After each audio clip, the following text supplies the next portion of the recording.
राष्ट्रीय गीत वंदे मातरम 150 वर्सांच्या सुवाळ्याच्या पार्श्वभूमयेचेर काँग्रेस पक्षाच्या भूमिकेचेर भारतीय जनता पक्षानं खर टिका केलीये. वंदे मातरमची फक्त 2च कडय्य गावपाच्या 1937च्या ऐतिहासिक ठरावाचेर काँग्रेस घट्ट उरलीये.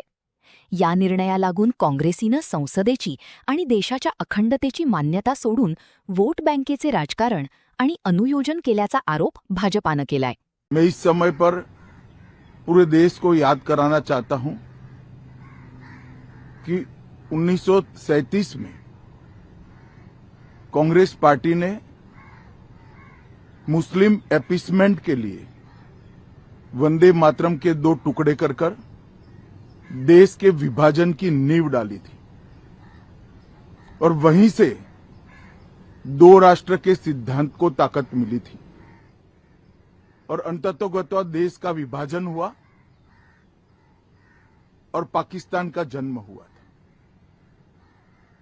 आज जब वो ऐतिहासिक गलती को वंदे मातरम के गीत के प्रागट्य के 150वें साल में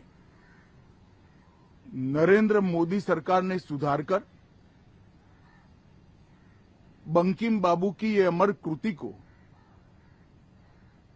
पूरा गीत गाकर राष्ट्रीय एकात्मता को फिर से एक बार सुदृढ़ करने का प्रयास किया है और सभी सरकारी फंक्शंस में इसको पूर्ण रूपेण गाने का जो निर्णय किया है वो निर्णय को कानूनी जामा भी पहनाया है. इसकी अवहेलना करने का कांग्रेस ने कल निर्णय किया है.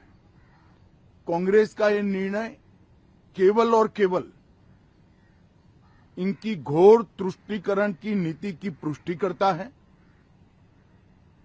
वोट बैंक के तुष्टीकरण के लिए उन्होंने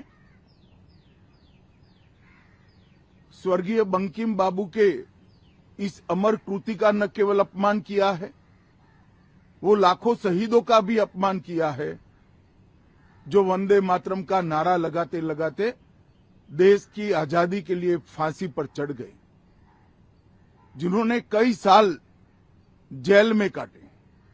आज कांग्रेस पार्टी 1937 का अपनी पार्टी का रिजोल्यूशन मान रही है और पार्लियामेंट के एक्ट को नकार रही है.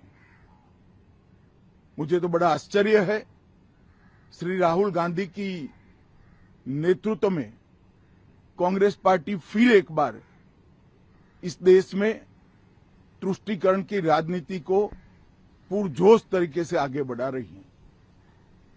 मैं देश की जनता को अपील करना चाहता हूं कि एक बार इस देश ने गलती करी थी वंदे मातरम के 2 टुकड़े होने देने की और एक गलती के गंभीर परिणाम हमने भुगते हैं.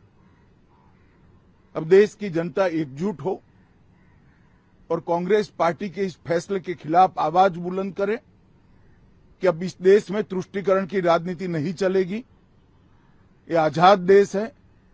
आजादी के 80 साल के बाद 1937 में जो फैसला कांग्रेस ने किया था, जिसको नरेंद्र मोदी जी ने सुधारा है, उसके सामने का कोई विरोध इस देश की जनता नहीं सहन करेगी.